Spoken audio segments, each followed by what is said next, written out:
Greetings and welcome to Edgy Ideas, the podcast that explores what it means to live a good life and to create the good society in our disruptive age. My name is Simon Western and I will be talking to invited guests about diverse topics, exploring social conscious and unconscious dynamics and desires.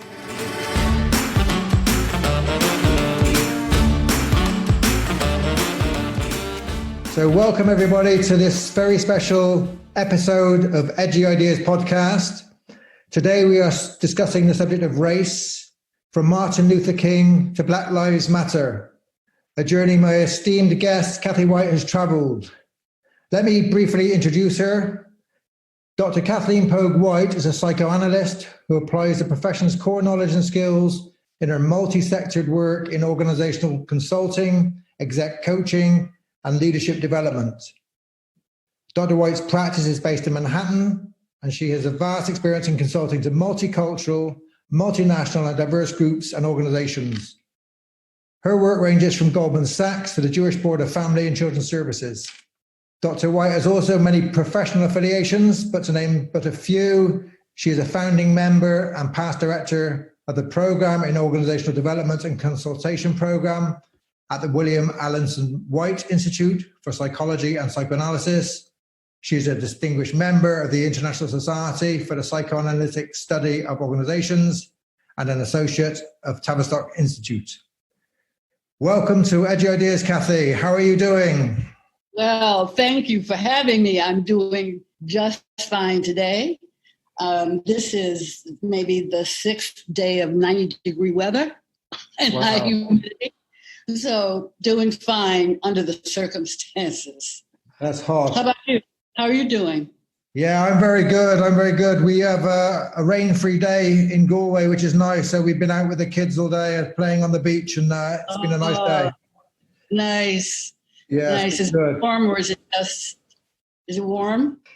Today's in Galway it's it's rarely really warm, but today's been nice. Yeah, we had some sunshine, so it was good. Great. Kathy, I was trying to remember when I first met you, and my first recollection was at a group relations conference, maybe Leicester, and you walked past me and I was reading Frantz Fanon's Black Masks book, and you commented, you said, "I'm glad someone's still reading that." Right. Probably 20 years ago. It's been 20 years, probably. Yeah. And people are beginning to pick him back up, because white people in particular are trying to now educate themselves about, what Black people have been writing about, et cetera, over, the decades. Yeah. So that's very exciting. I'm excited by that because I talk to people about Fanon. He's been one of my kind of real influences in my life, really. And, really? Yeah, hugely. Yeah. I mean, the way he brings psychoanalysis and society and kind of the whole big picture together, and yet he can talk very, very deeply about his personal kind of interjection of the white gaze and things. It made a huge impact on me. Really helped me understand racism and even some things happened in my own life, how you get fixed by the other's gaze. Right, exactly.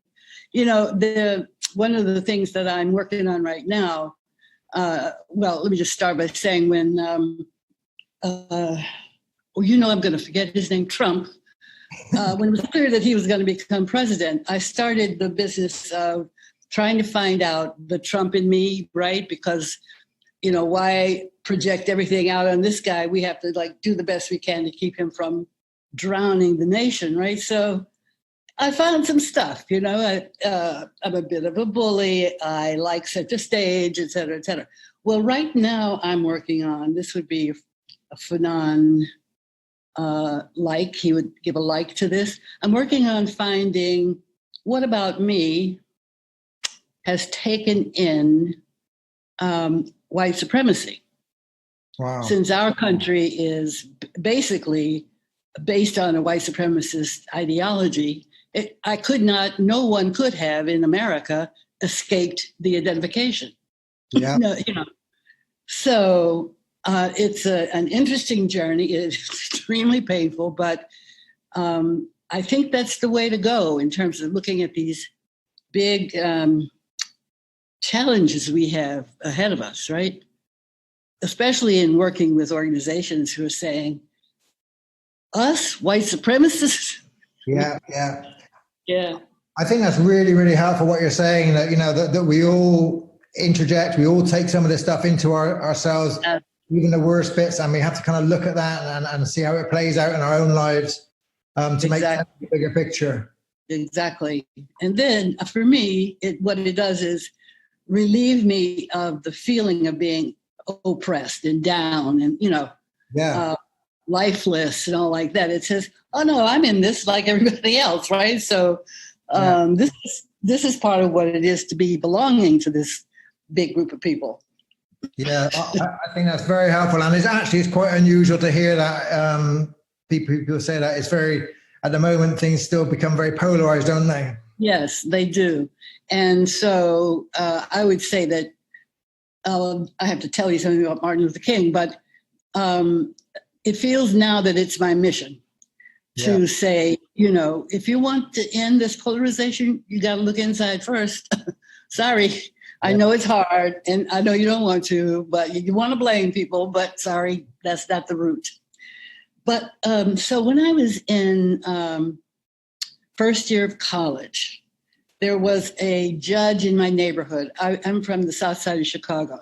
Uh-huh. And every year, this judge would take the freshman class when they came back for Thanksgiving and do something special. So my six happened to be coming back when Martin Luther King was going to be, at the church, working with his cronies, etc. And so he took us to meet him. And I remember, I think I told you I hadn't met him. I'd forgotten this thing. Yeah. Yeah.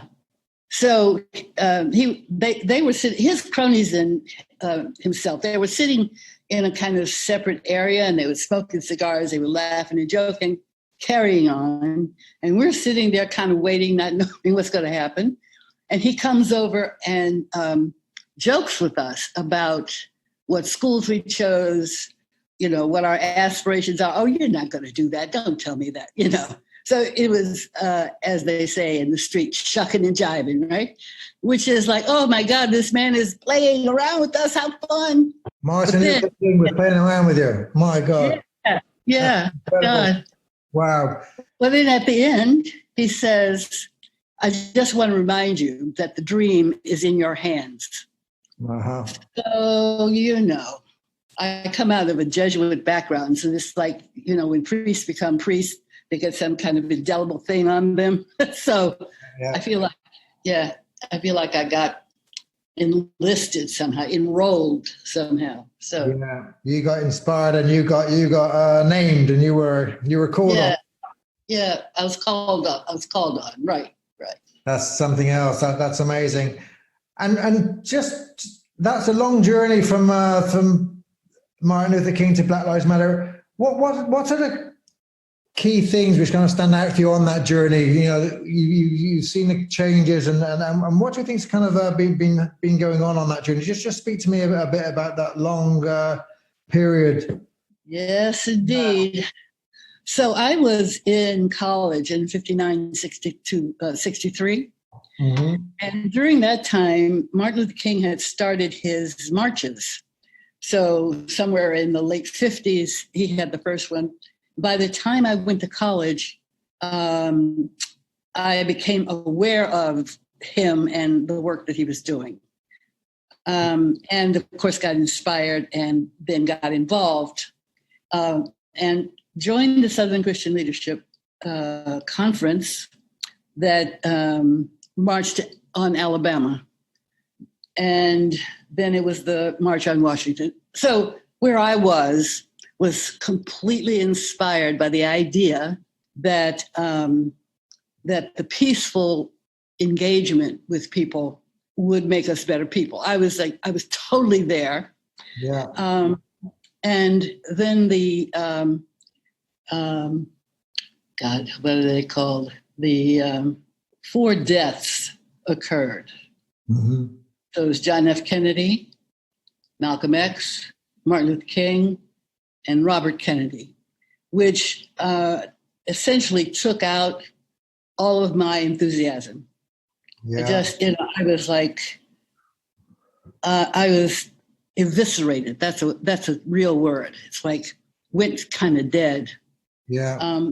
And during my sort of deadness, the Black Panthers came about, and that sort of revived me a bit. It's the not the violent part of it, but as they were becoming more sort of in the mainstream, they were focusing on education. And so that sort of got my attention. And I came back a little bit then. But two things happened. Oh, my God. So just as they were calming down and becoming regular American citizens kind of thing, Yeah. The first woman burned her bra. Okay. And so all of the attention that was on the results of slavery and the sort of need to get back to dealing with that is out the window. And now we're on women's and feminists. Now, being a woman, I'm cool with that, really. But it felt like the end of our opportunity to become citizens. So the attention really changed to kind of the women's issues and feminism and the black rights kind of just got pushed out the window. Yeah. So, okay, listen, fast forward to around, 2015 or so, 2016. The world was, because maybe we had the influence of having a black president, the world was over here anyway, was like, oh my God, we've got all these black men in jail. Oh my God, it's the plantation system. And then what happened? The Me Too movement. Yeah. And that was the end. That was the end. So that was hugely disillusioning again. And I thought, well, I'm just going to, I have a good life. I'm just going to, I'm going to go peacefully. I'm not going to worry myself with all this anymore.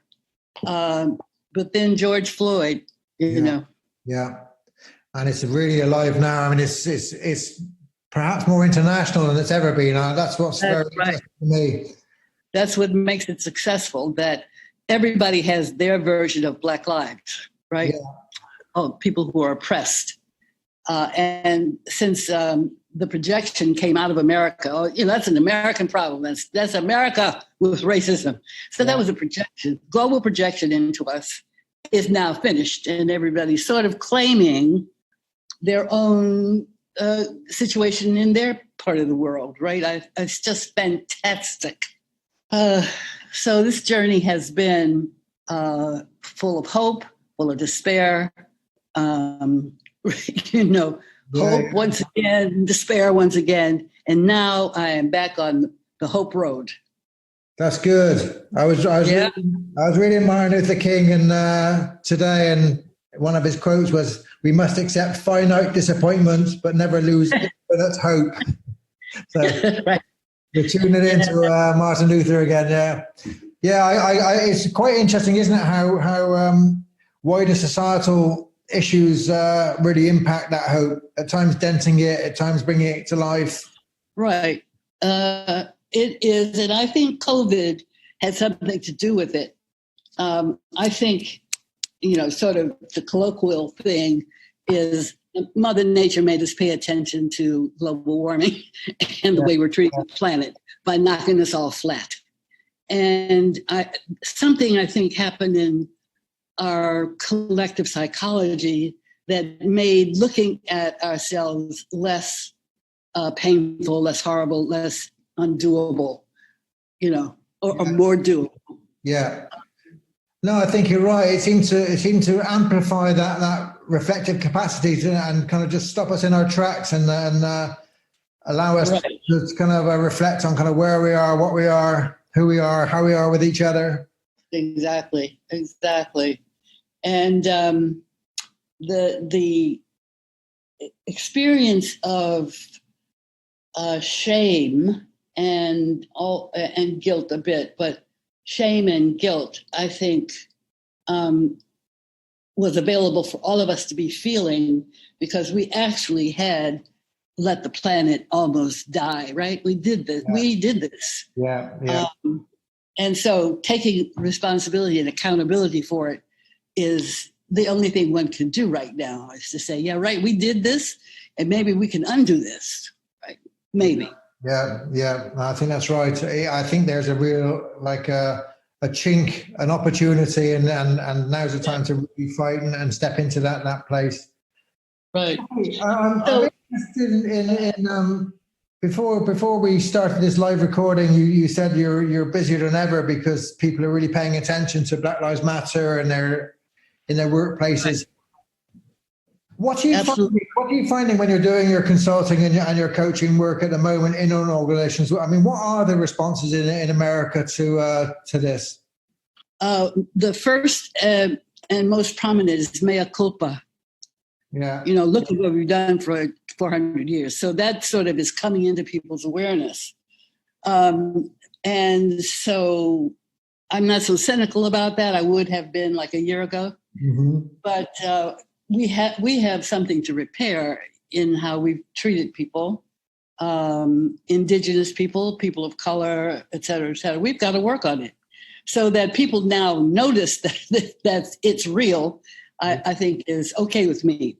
But the organizational work is sort of like scratching around in the details of policy and procedures and all like that to find the white racism.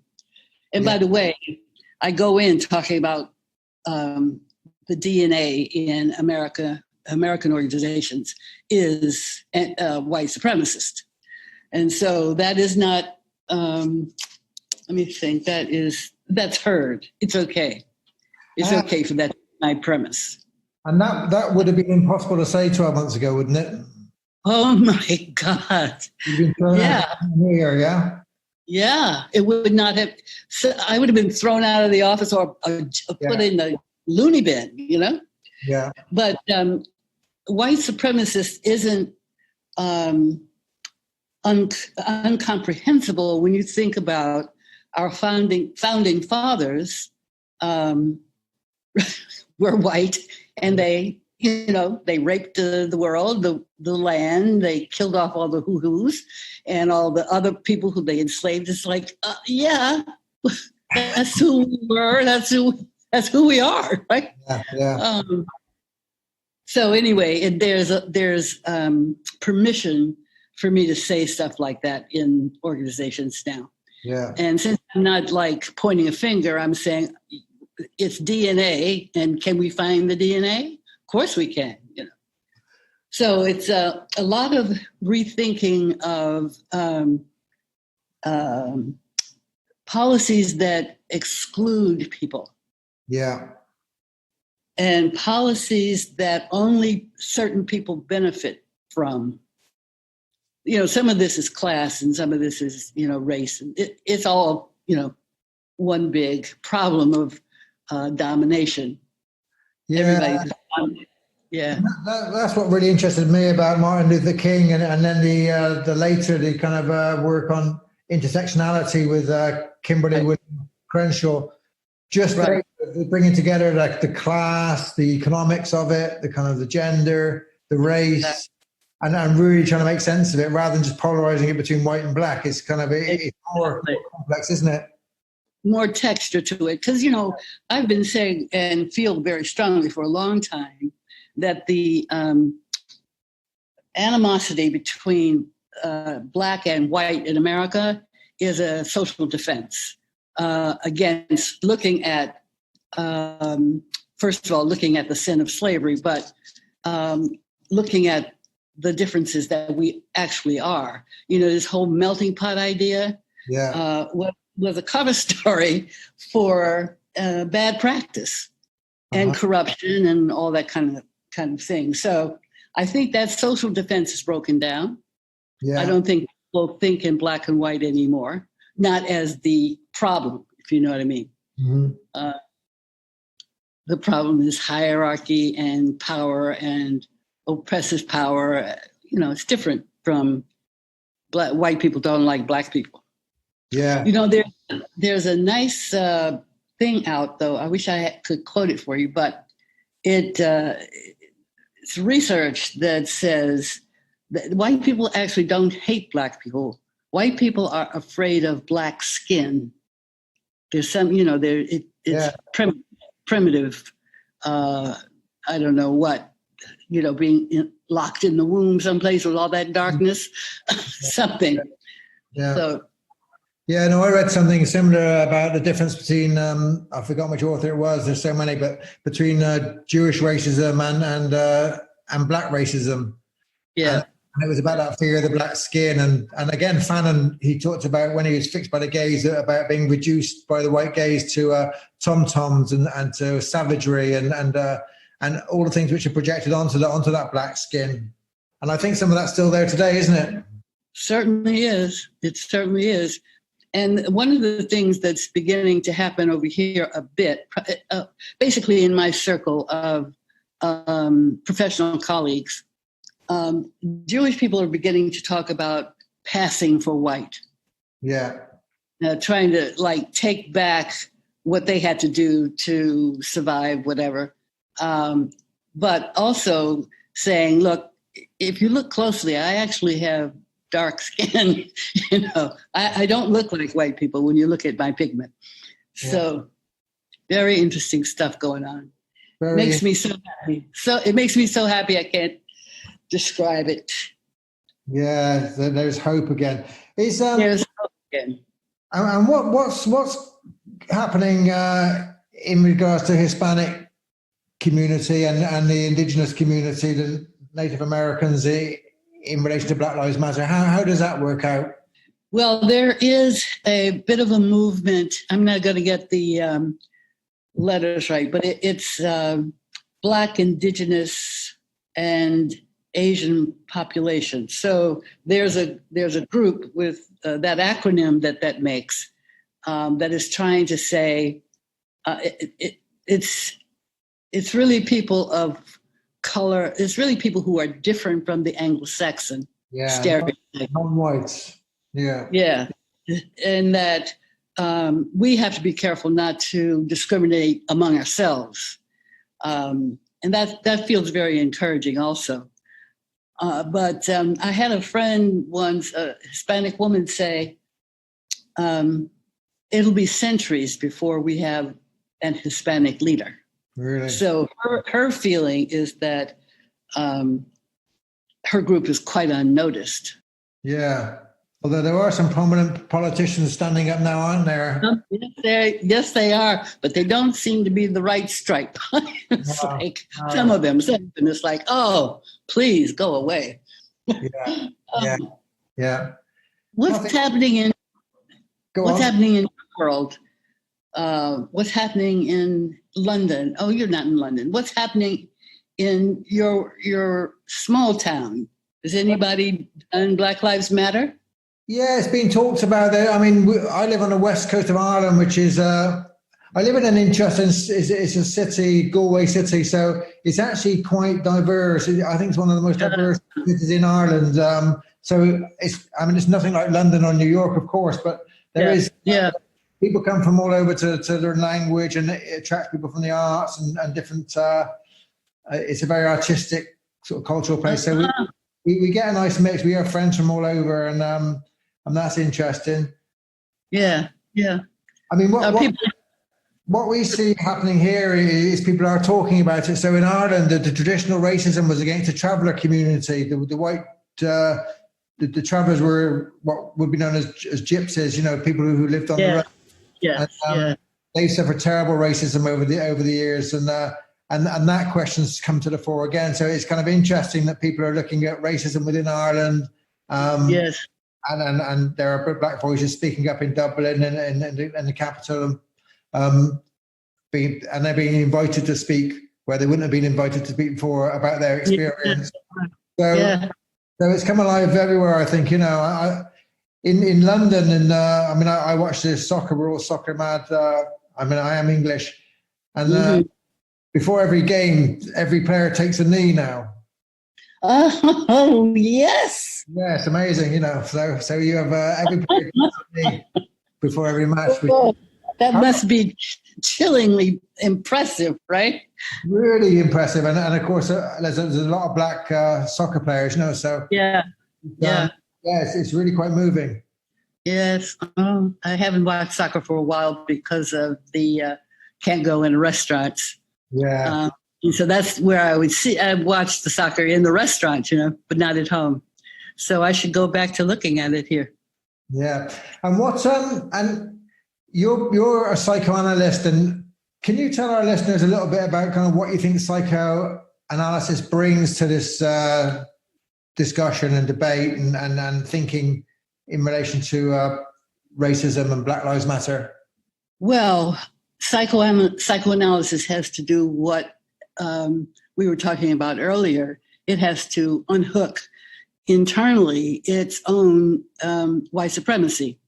Yeah. And so what it brings and can bring is the sort of skill of self-reflection, because everyone is saying, and I agree completely, it's that the work we have to do has to start with internal reflection, so that you know what ground you are standing on when you're talking to other people or when you are beginning to make policies. Like, what is this coming from in you? Yeah. So psychoanalysis, especially as it's applied in consulting and coaching and all like that, psychoanalysis essentially has the tools that people need in order to do the kind of developmental work that's ahead of all of us, because it really is a new normal and we're all adapting. And I think the other thing is that people have become, as they are more reflective right now, people have become interested in help in their personal reflection. So psychoanalysis has that as well. But I think we're not equipped in a way I wished we were to put theory to what's going on. Yeah. To put the understanding, the psychoanalytic understanding of change and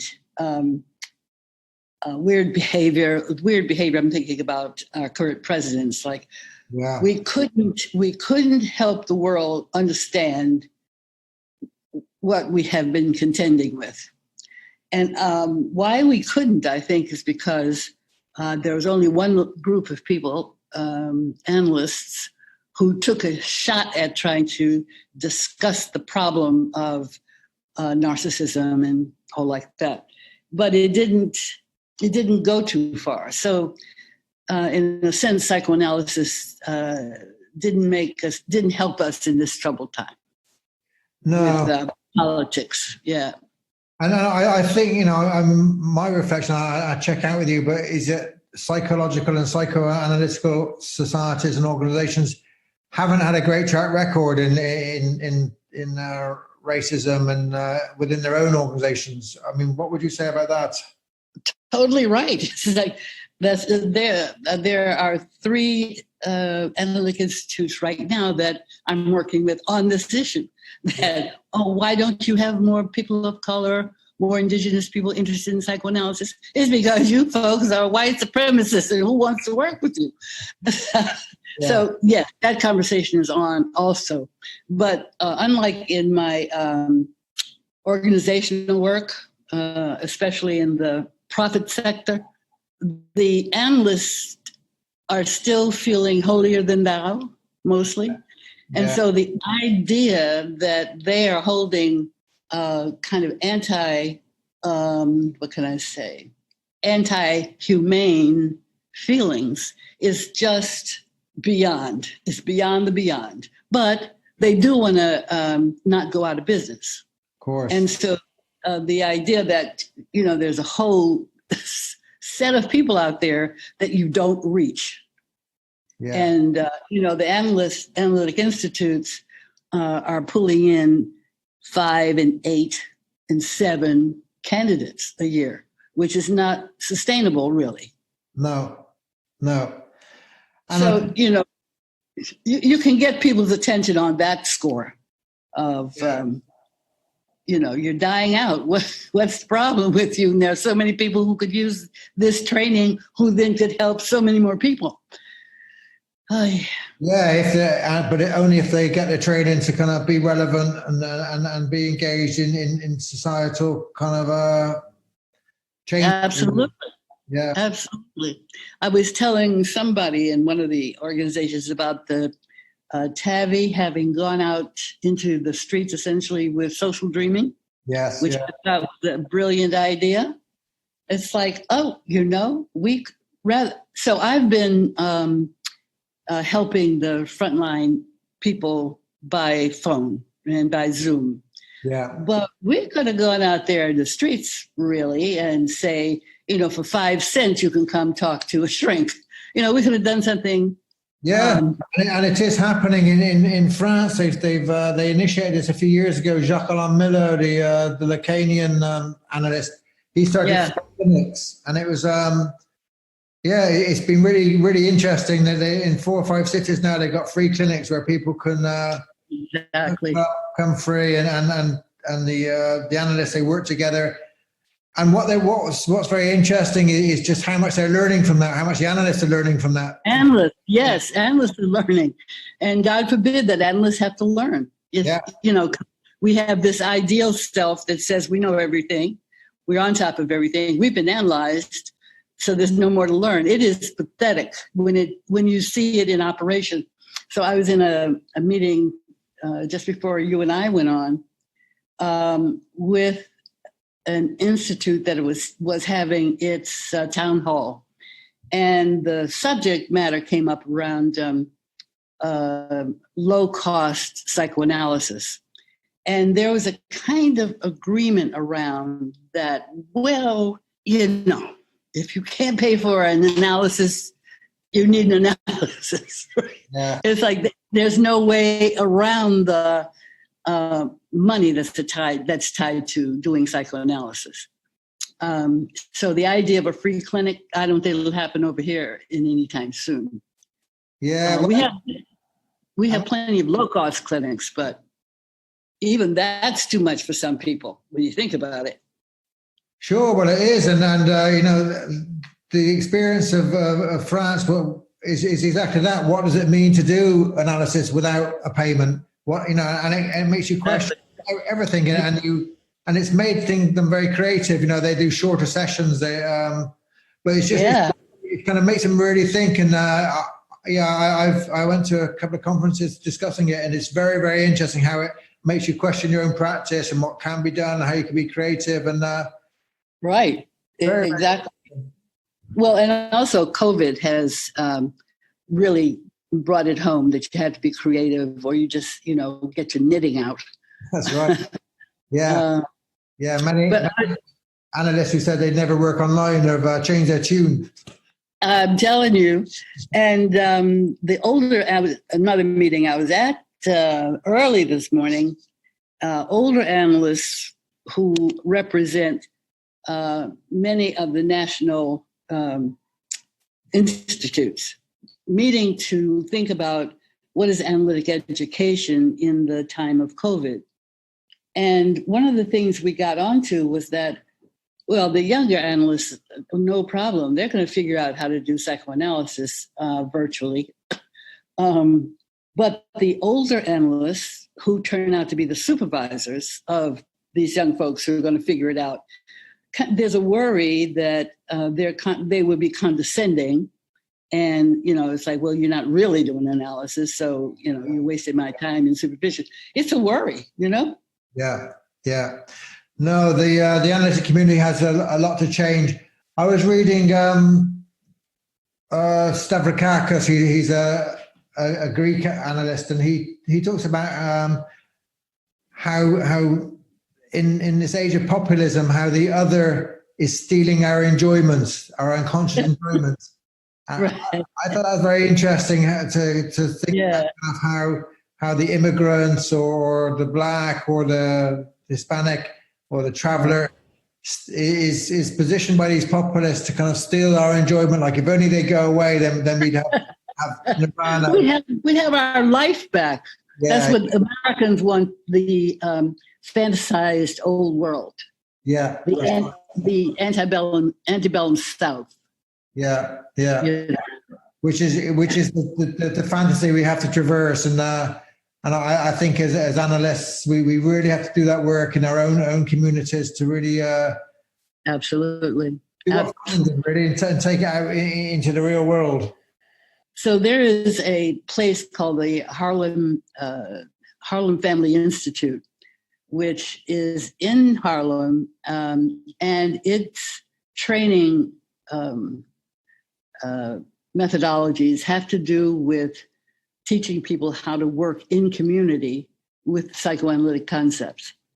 And it's a marvelous and novel institution. There isn't another one I'm aware of like it, right? Wow. And so they're heavily training people of color, but white people as well. And they are in the community and they work in the community. So they have sessions in churches and they go to mass with people. They do things. They're in the world with clients in a way that we are not when we're in our chair. Yeah, and that is so important. I mean, that is a direction to travel. And I mean, you're doing it in the workplace. I do it in my work, and it's really, really important to kind of translate these ideas out of the clinic into the classes. That's fabulous. Absolutely. But, there's a fantasy that I think is left over about psychoanalysts is that they are rich people. Yeah. That psychoanalysis will make you rich. Yeah. And so with the monetary, it's a monetary loss, actually, because people are now getting the point that that's not the point. And so the older folks are feeling, sort of bereft and unloved because the rest of us are not on the same page, so. What's we're coming towards the end, Kathy. What's the role does faith and religion have in Black Lives Matter in the US? It's still a powerful force in the USA, isn't it? So, in a particular kind of way, it's a very powerful force for working class and lower people. Uh-huh. It's a powerful force for striving people. Mm-hmm. It's a less powerful force for people who are out there who could make a difference. You know what I'm saying? Yeah. Because people are too busy, making the money. Being upper middle class, right? Yeah. So in terms of grassroots, there's nothing like the influence of the church. Mm-hmm. And this Harlem Family Institute knew this somehow. And so they are fully supported by the local AME and the like. So when you really want to get Black people out to vote, then you go to the church and you say, could you get the congregation to the voting booth, will you please? Especially in the South. Yeah. When I had my last ISPSO conference up in New York, I went to Harlem to the church early in the morning, 7 a.m, and I was expecting it to be a bit quiet, but that was wrong expectation. Right. It was wild. The fabulous service, really alive. And, it was a real experience. Which one did you go to? I think it was the Ethiopian something. It was one of the old and it was a charismatic preacher there, and it's just it was really, really wonderful. Right, it is always. It's a show, and it's a sort of activity just to reach inside of you so that you feel something is great. I love it. Yeah, it really moved me. It was very special. Yeah. Kathy, so go ahead. Sorry. Really wonderful talking with you. I'm going to have to come to an end. I'd like to end by asking my guests, what's reflecting on this conversation, what can you advise or share with our listeners around what it means to live a good life and to create the good society? Do you have any thoughts? I do indeed. So this comes probably out of my Catholic background and my being trained by the Jesuits, but living a good life means that you are thinking about the welfare of others, and that you put your skills to work to help the other. Yeah. And in that you get tremendous satisfaction, and you begin to understand the whole business about there isn't a self without the other, right? I mean, it's a life lesson, and it's a life lesson that's ongoing, that if you're not helping folks, what are you doing with your life? You're doing not so much. Yeah. So that's my top line. The other thing is, well, I have to put it in kind of, crude language. Here it is. You can't bullshit yourself about who you are.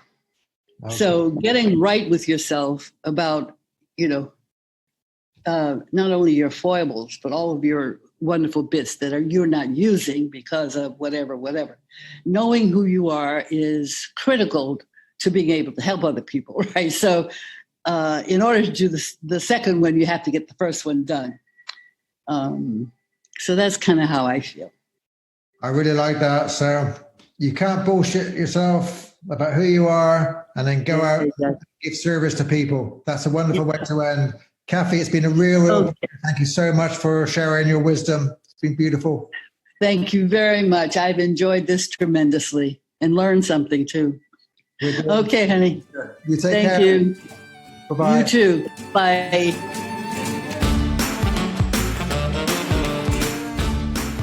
Thank you for listening to Edgy Ideas. If you enjoyed our podcast and would like more information about our coaching, training, and events, please contact simon@analyticnetwork.com or go to www.analyticnetwork.com. Thank you for listening.